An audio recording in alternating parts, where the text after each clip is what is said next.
Mark Anthony, and thank you, Esther, for this invitation. I just want to say, any of you who are here for the first time, you are welcome here. And those of you who were here last week, welcome back. We are so glad that we're here together. I want to say this. I am at my treatment center right now, Safe Harbor Treatment Center in Costa Mesa, California. I've been here as the spiritual director, their clergy, for the past 15 years as of next month. And I'm in our meditation room. So this is so perfect to be with you in this moment. So this is what I'd like to share with you. This is a sacred space for spiritual healing. We don't have to see addiction in the way that others do. We see addiction not as an affliction, but as a calling, a portal to awakening. If you are here, you are not just healing yourself, you are healing generations, breaking cycles, restoring what was lost. We see you. We honor you. We walk with you. I ask you to lay down any preconceived fears and ideas about church because 12-step church breaks that mold. No dogma, no shame, no guilt trips, just pure truth. That is what we're offering you here. Healing and loving, supportive community. Here, you will find deep connection, soul-stirring music, of course, and a real living experience of spirit.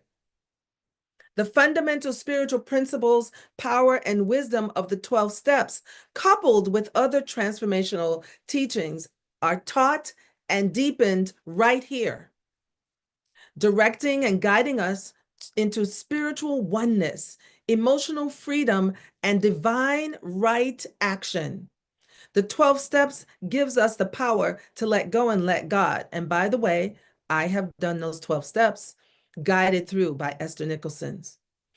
Not a far off judge in the sky, but a presence and a power that is always here. That is God guiding, restoring, and lifting us into divine flow. A God that adores you, meets you exactly where you are, and calls you into the remembering of your wholeness, WHOLENESS,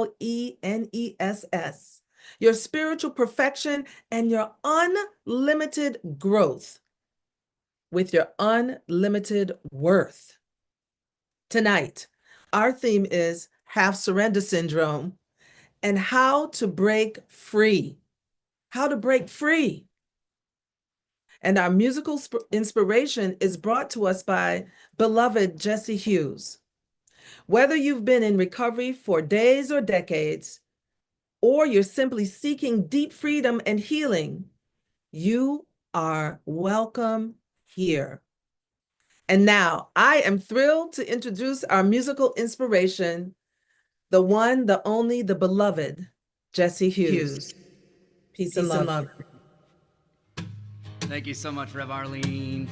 So happy to be here with you, 12-Step Church community. We're going to start by anchoring into our God-given power this evening. Once you start feeling this chorus, I hope you'll sing along with me wherever you are. Here we go.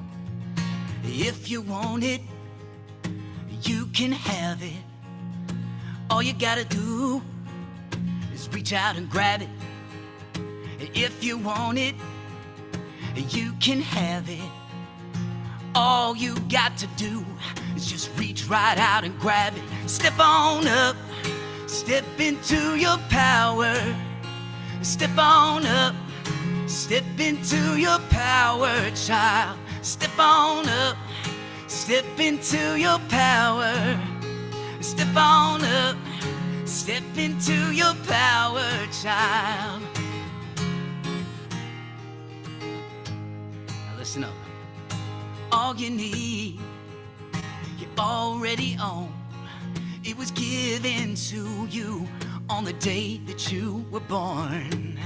Anything that your heart can dream, you can make it reality. Step on up, Step into your power. Step on up.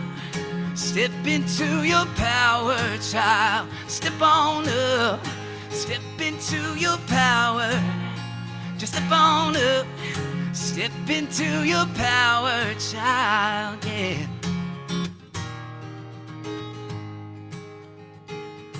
Don't be afraid. Don't be afraid to fall. It's the getting back up.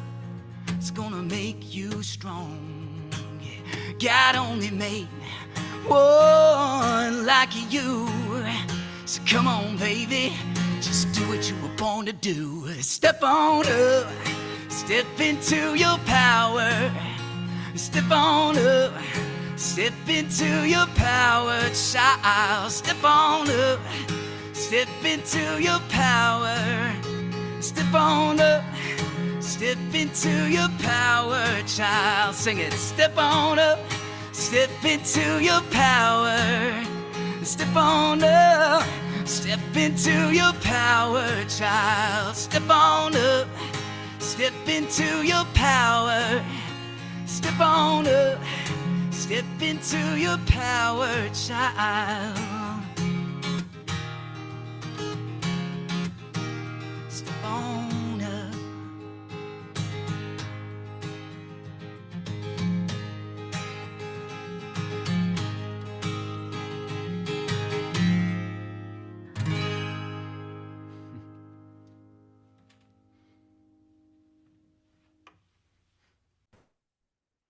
Yes.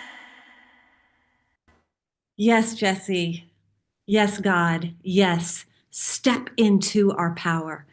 And wow, how we get to practice what we talk about, what we read about in real time. Because as 12-Step Church is growing and unfolding, we find ourselves having a few little technical glitches tonight, and we are being called forth to completely surrender and allow the fullness of God.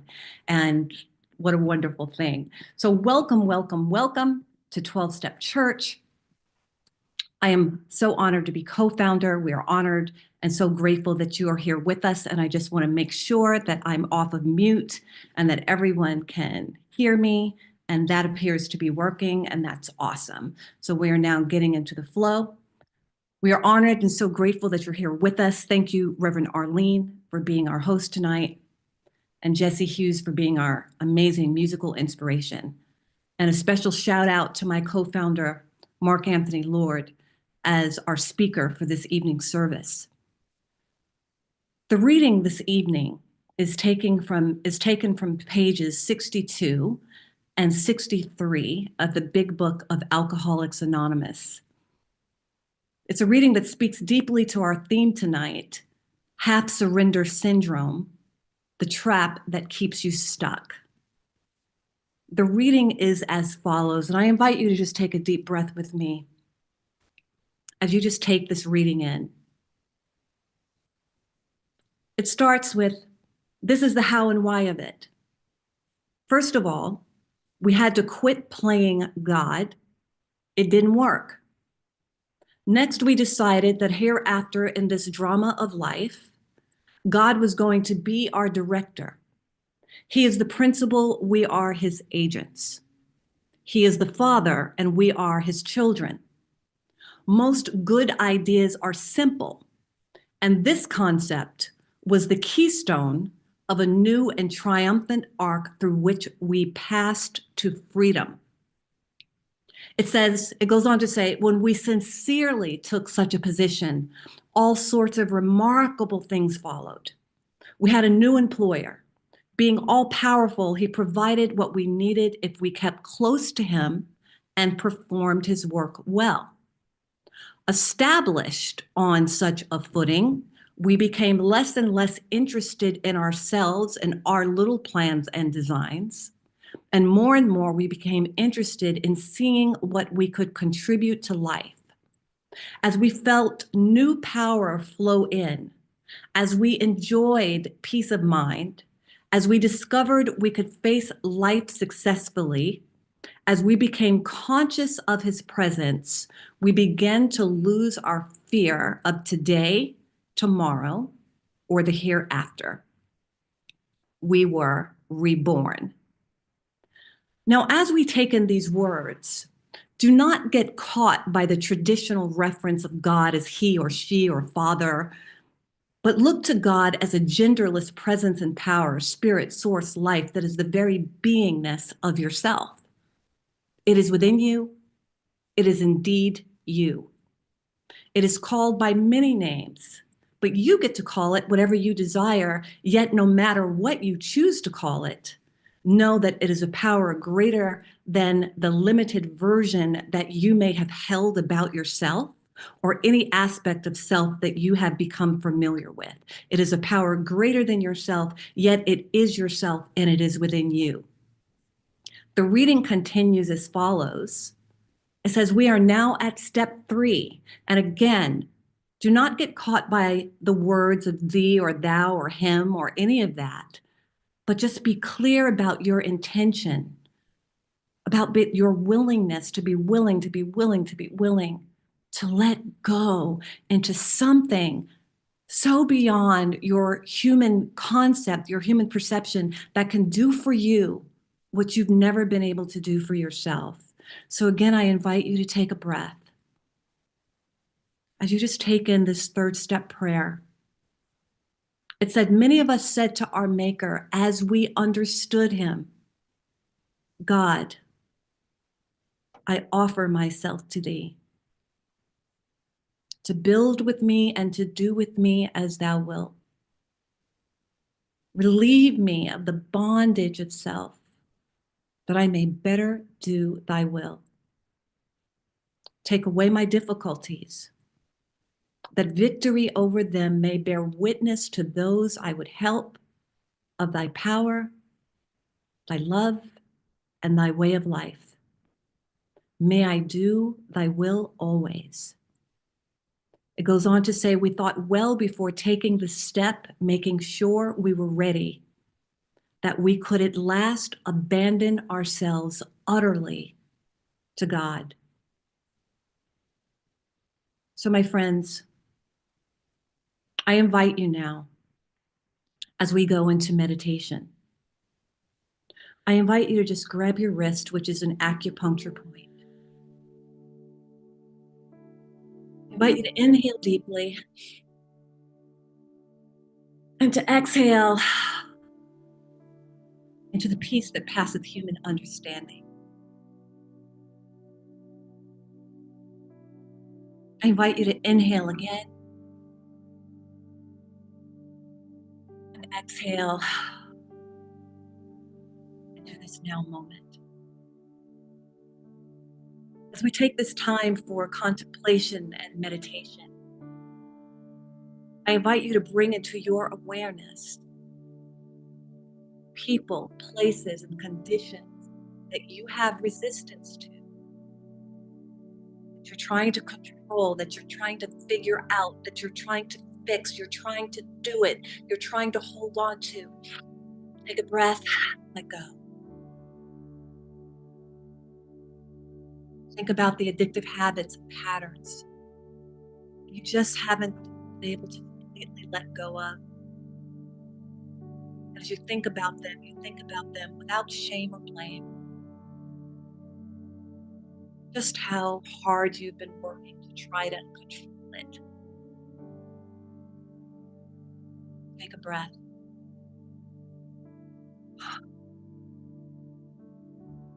You don't have to do it on your own. You're not alone. What if you didn't have to fix it, figure it out? What if you need do nothing?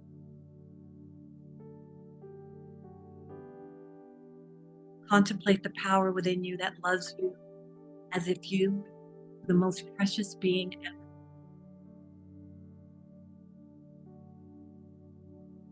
Completely champions and supports you. That loves and wants you just the way you are.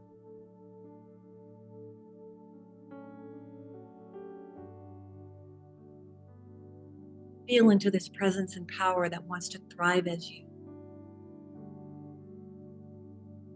that delights in your joy and well-being. Power that is your safety.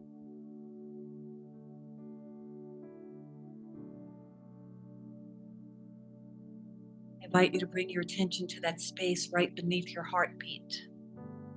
There's this quiet stillness. It is the stillness of all stillness.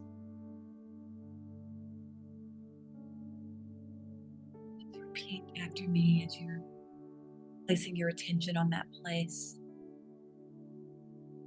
Spirit within, I offer myself to you. Every single bit of me. I let go. Take my hands off of my life. I surrender.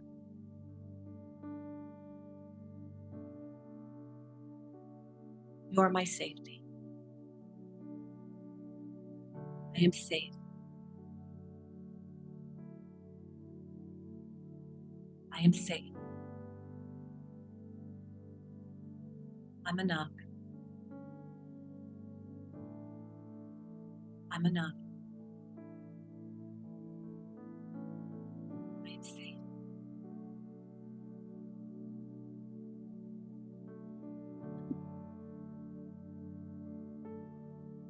I'm going to take the next couple of minutes. Just be in this stillness. Be in this spaciousness of I am that I am. You do nothing. Let it go. Drop my burden. I let it go. So just for a few moments. Stillness.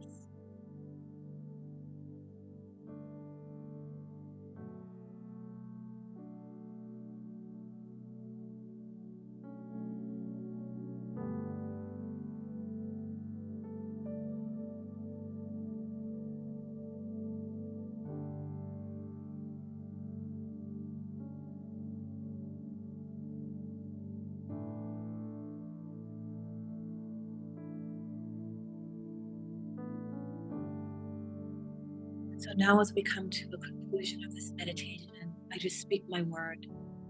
I speak my word for this service. I speak my word for the divine presence known as Mark Anthony Lord, knowing that he is self-emptied and God-filled. I am knowing that the message that comes through him touches our hearts, transforms our minds.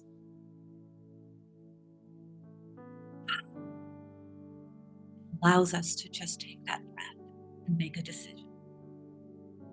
We are so grateful and thankful. And now I give to you, Mark Anthony Lord. Amen.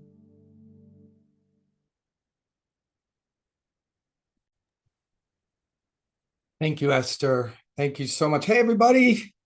Welcome to 12-Step Church. I'm so excited to be here with you all. It's like my dream team, working with the amazing Esther Nicholson, the stunning Reverend Arlene, who we go way, way back at Agape, and my favorite inspirational musician, hands down, Jesse Hughes, and his amazing wife, Amy, who's going to be joining us, I believe, after. I'm just deeply in love with them. So anyway, I'm deeply in love with you too, and we're here to talk about something super important, really, really important, and it's called half surrender syndrome. And half surrender syndrome is when someone in recovery surrenders their primary addiction, but continues to cling to control in other areas, finances, relationships, emotions, trying to control life in other ways. This incomplete surrender leaves us susceptible to, over time, battling with depression, feeling like, where did the joy of my recovery go? What is wrong with me? What's going on here? What's going on here is the reality is that initial surrender is just the beginning. It's just the beginning, because once we give up the big rock or the big couple rocks, and we do that on a daily basis for sure, when we do that, then we become available with God's support to start letting go of the littler ones. But here's the fascinating part. We discover that those big rocks can move because we've been so beaten down by them. But these little rocks, they really, really, we hold on to them. They hold our attention. There's a real deep fear in each one of us to really trust God, to really, really let go and allow God to have all of us. Largely because what the heck does that mean? How many of us have had the opportunity from childhood to really practice that and to be guided in how to do that in specific situations, applying this invitation that we've all heard? Let go, let God, let go, let God. Great idea. Wonderful idea. And it triggers in us the fear that really says, I don't trust God. And that's what we want to bring here tonight. We want to shine the light on the part that is still holding on, because that part does not need to hold on, and it doesn't get to rob you of your joy. That part is actually just kind of a pointer. It's an invitation for you to go deeper into God. So why is trust so hard? The first reason is because of our childhood conditioning. I don't know about you, but I grew up in a household where I couldn't trust my parents. They were inconsistent. I couldn't trust the world that I was growing up in. There was great abuse happening to me and around me. So what the heck does trust mean? God was some faraway, distant white male being that was not coming in to my rescue. So quickly and at a very young age, survival skills kicked in. Survival skills on how to pretend, how to lie a lot so that I would be safe. I learned at a very young age how to survive on my own. And the skills that I quickly turned to were not skills that led me to God. They were skills that kept me safe and protected. But as I became older, those very skills and those very ways of protecting myself became the very things that were in the way of trusting God. And letting go of those kind of conditionings, those patterns, those ways of surviving, that ain't nothing.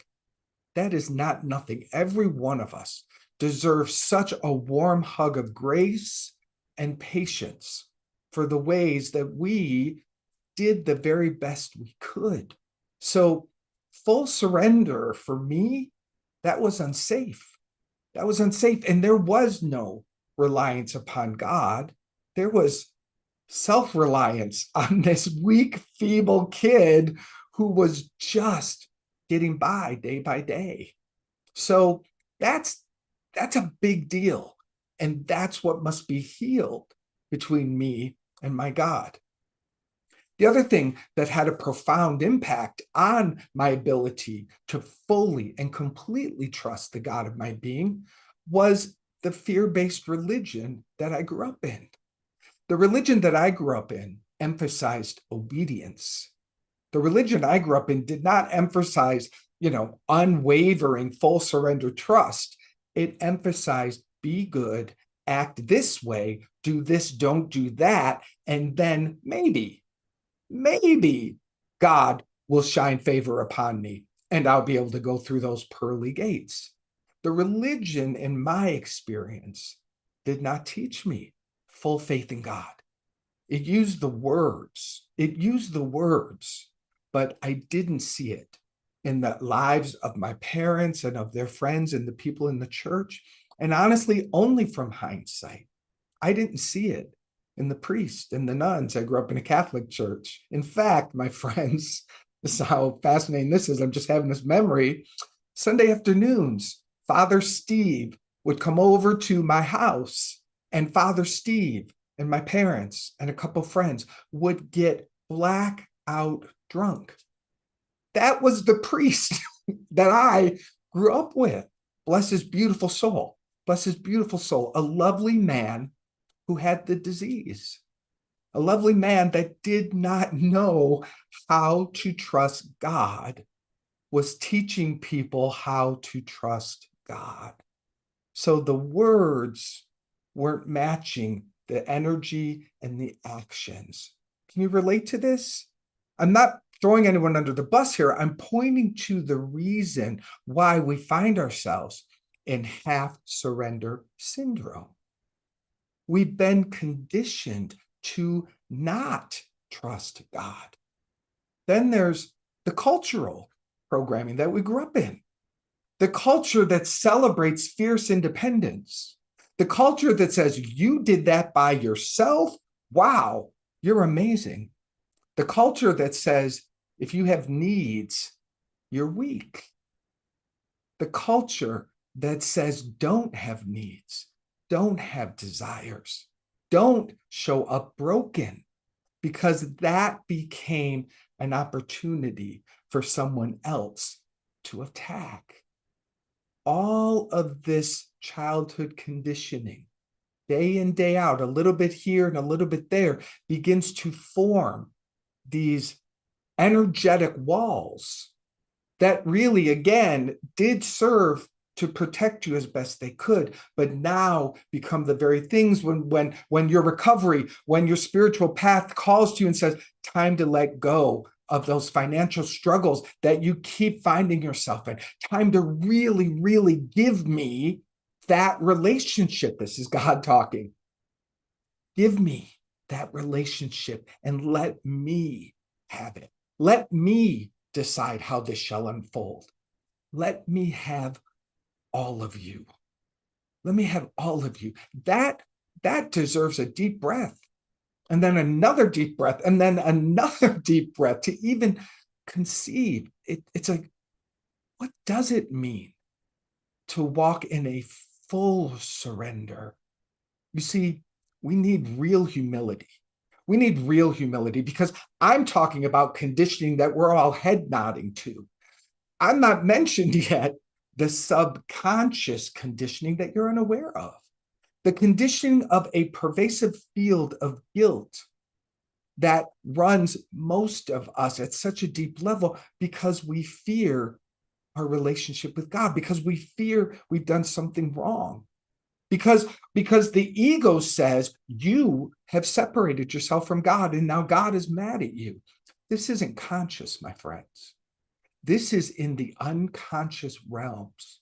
And so we definitely need a power greater than ourselves for this game. Drop the Rock, which is one of my favorite books for recovery. It really focuses on step 6 and 7. In step 6 and 7, this is where the character defects really come up. And we pray for that willingness to let go. We pray for the humility. And it says, we're not giving up control. We're giving up the illusion of control. And that's really important for us to recognize, because all the ways that you try to control yourself, control other people, control the coming and going of resources, people, places, things, so many things. The many ways that you are trapped in control and fear of trusting, that's an illusion. It's an illusion because the world you're trying to manipulate and manage is the world of fear that God did not make. And so God is whispering, let go so that I can help you become free from the illusions, the thought patterns, the stories that are running you. That's an illusion. A story of lack is an illusion. It's a belief system that you have acquired in multiple ways that's running you. Letting go of that belief system sounds like a great idea, doesn't it? Heck yes. But what we don't realize is when you have spent a lifetime identifying yourself as that belief system of lack, and you've collapsed yourself into that, now, when we say, let go of that belief in lack, there's a part of you that goes, let go of me. Let that die. But it also means to you, let myself die. And that is the deepest call. I die daily. What does I mean? What does Mark mean? What does this body mean? What does any of this mean if I'm not giving it all to the glory of God? It's me trying to move pieces on a checkerboard, on a game board. It doesn't have any meaning without me giving it to God, because everything in your life, when given to God, is used for good. Everything in your life is used for your way home, your way back to remembering. You know, the prodigal son is such a rich story. It speaks to this journey better than any in the Bible I know. And every story in the Bible has this theme of when, you know, this son is in the pig pen. He's lost all of his inheritance. He has nothing, no friends, no anything. He is down and he's bottomed out. Can you relate? And he has this awakening. And he says, I could be a servant in my father's house and I would be better off than this. There's such a humility that makes him stand and begin walking home.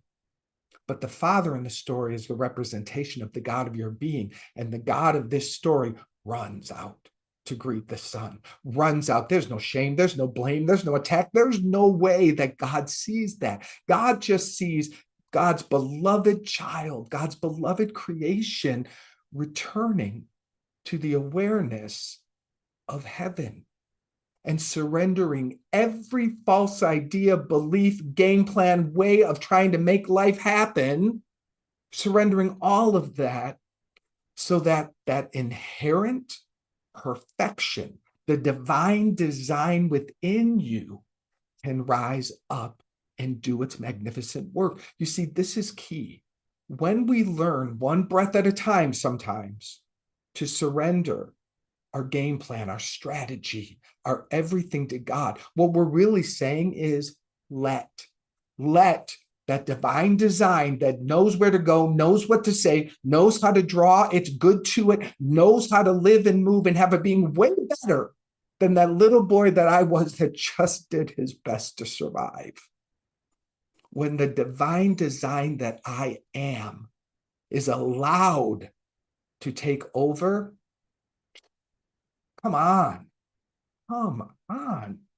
It's like magic, man. It's like you are elevated to the higher laws, God's laws, effortlessness. You think it, you got it. There's no space and time between the thought and the manifestation. This is how you're wired. This is how you're programmed. And so from that perspective, do we really want to just run around clinging to rocks? Do we really want to, cobble together a little shopping cart of this and that and hold on super tight? Don't take my yard, don't take my house, don't take my job, don't take the last $10. Sometimes it's when we finally lose that last $10 that the divine design gets to have its way. That's not a punishing God. That's just us clinging in fear and God patiently waiting for you to let go. Course in Miracles says, if you knew who walks beside you on the way that you have chosen, fear would be impossible. Let me say that again. If you knew who walks beside you on the way that you have chosen, fear would be impossible. So every way that you choose, there is the divine presence of God, of Jesus, of Buddha, of Christ, of whatever you name it, higher power, Holy Spirit. There is something so magnificent, always with you, everywhere you go, waiting your invitation. If you knew how powerful, how loving, how forgiving, how freeing that presence was, that's always walking beside you, fear would be impossible. One of my favorite sayings is, if your God is greater than your fear, if your God is greater than your problem, you got no problem. If your God is greater than your problem, then you have no problem. And so if your problem feels bigger than your God, that's okay. That just means You got to get a new God. You got to expand your God. You've got to build your relationship with God. Let it grow, let it grow, let it grow, so that it becomes the entire field, the entire vista upon which you live and move and have your being. That's how big God is, and that's how big you are in God. So half surrender syndrome is real. It gets us all. You know, a bill comes in, fuck, right? You know, something comes in, the tire blows. Just the other day, I went to get 2 new tires. I found out I needed 4. I had that moment. But then I had to go, really, Mark? 2 tires? You want 2 tires to get in the way of your faith and trust in God? I had to give myself a talking to. I had to move myself over in the tire store and say, God's got you. God's going to give you 2 tires because you need 2 more tires. Isn't that everything? Everything. Please listen. This is your week to pay attention to the little ways that you pull away from God. Every time you get upset, every time you think something's being taken from you, every time something scares you, this is you saying, I don't trust you, God. I'm going to hold on. I'm going to be upset. I'm going to be cranky. I'm going to let my mind go down a rabbit hole of attack and fear and victim consciousness. That's what our days become, don't they? You string together a series of those kind of days, and then we find ourselves going, why do I always feel sad? Why am I depressed? What do I do? And then we start grabbing, you know, the little addictive patterns get activated because they're relieving. They temporarily work. When I've spent a day in victim consciousness, the chips, the ice cream, the booty call, these things have immediate comfort. They don't have positive effect, but my ability to go to God by the end of the day of entertaining all of these fears is greatly diminished. So you got to begin with God. This week, before your feet go on the ground, I trust you, God. I give you my day. Show me. Show me. When something comes your way, just show me, God, this is yours. Oh, got a bill. Okay, God, can't wait to see what you're going to do with this. I trust you, God. I trust you, God. Fake it till you make it. God is not going to come in and be codependent and fix things for you because you messed it up. Because God doesn't see you as messed it up. God just sees you as always having solution. You're just not looking at it. You're so busy looking at the problem, multiplying the problem, talking about the problem, building a team of friends around the problem, that by the time we have the thought, God, it feels like a whisper. This week, the moment the appearance of a problem comes, God, God, God, I'll say God 100 times. God, God, God. I don't even know what, but I'm just going to keep saying God because I will not let this problem have me. I will not. And if it does, then you'll pick yourself up and you'll try again. This is not about perfection. It's about progress. We know this, but it's also about a decision. And tonight we make our decision to trust God. We just decide that. And then we let that decision lead us. Join me. Close your eyes. You are not alone. You are not alone. I trust God. Say that. I trust God. Put that in the chat. I trust God. Thank you. Amy and Jesse.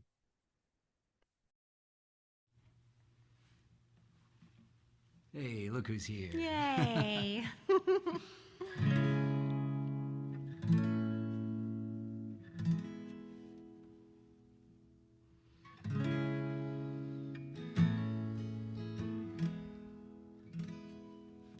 Have you ever felt like nobody was there? Have you ever felt forgotten in the middle of nowhere? Have you ever felt like you could disappear? Like you could fall and no one would hear? So let that lonely feeling wash away. 'Cause maybe there's a reason to believe you'll be okay. 'Cause when you don't feel strong enough to stand, you can reach out your hand. And oh, someone will come running, and I know they'll take you home. Even when the dark comes crashing through, when you need a friend to carry you, and you're broken on the ground, you will be found. So let the sun come streaming in, 'cause you'll reach up and you'll rise again. Lift your head and look around. You will be found. You will be found. There's a place where you don't have to feel unknown. Every time you call out, you're a little less alone. Oh, and if you only say the word, from across the silence, your voice is heard. Oh, even when the dark comes crashing through, when you need a friend to carry you, and you're broken on the ground, you will be found. So let the sun come streaming in, and you reach up and you'll rise again. Lift your head and look around. You will be found. You will be found.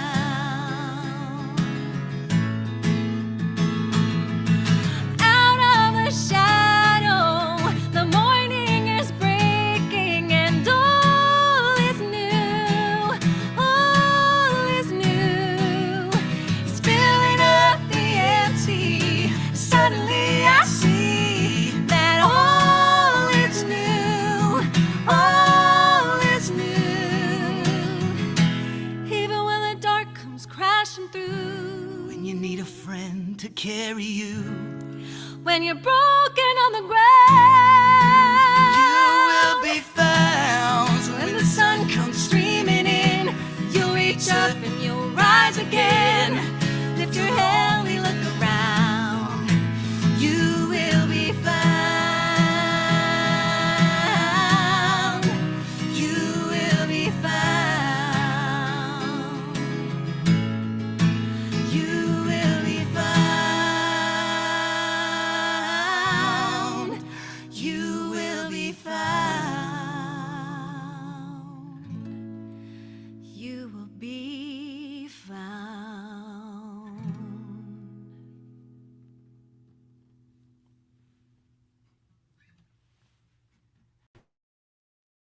Oh my gosh, that is just heaven. Thank you, Amy, for coming and joining Jesse.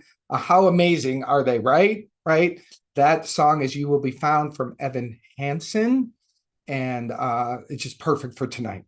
Perfect for tonight. So hang out with us a little more. Now we move into a little bit of housekeeping, beginning with our invitation to please make a contribution to 12-Step Church. And please make your donation big. Let's just keep it real, baby. We are here to create a world recovered from addiction by the unlimited power of God, and we need you to give to support it. We have been building this on the purse and the prayers of Esther and myself, and all that you help contribute helps support our musicians, the systems, everything that goes in to making this happen. So please, our suggested donation is $20 an evening. Of course, if you can't do that, do what you can. If you can do more to help someone else, thank you. Thank you for that. And if you're here to receive, because that's where you are, then you are loved. You are found. You matter to us. So thank you all for funding 12-Step Church, making it prosperous and abundant so we can spread this beautiful word. Following this, we move into our, I want to go into our schoolroom. If you can go to the next slide, please. Thank you. This is important, everybody. We want you, click this link. If you haven't done so yet, join our free global community in school. This is where you can watch the replays. This is where if you miss fellowship, you can go back and listen to it on your walk and hear the wonderful conversations that are taking place. This is where you can meet people, ask for prayer, be humble, be vulnerable, and let yourself be found, let yourself be loved, let yourself be supported and growing in your trust. We can't come finding you and knocking on your door. You've got to come knock on our door. So please, click the link, join our free schoolroom. Nothing to do but click the button. If you don't like it, you can unsubscribe, but please join us there. And finally, please stick around, because after this, we are going into what we call our fellowship. It's our meet and greet. It's where everyone turns their cameras on. You get to talk about the music, the inspiration, what you received today. When you give word and energy to it, it multiplies for you and everybody else. So we're going to have some time to get to know each other and grow together with me, myself, Esther. I don't know if beautiful Reverend Arlene can join us. Hopefully she can. But we're going to hang out after this. So those three things: make your donation, please, join our schoolroom, and stick around. I'm going to welcome back my beautiful sister, Esther. Wow, wow, wow. What an excellent message.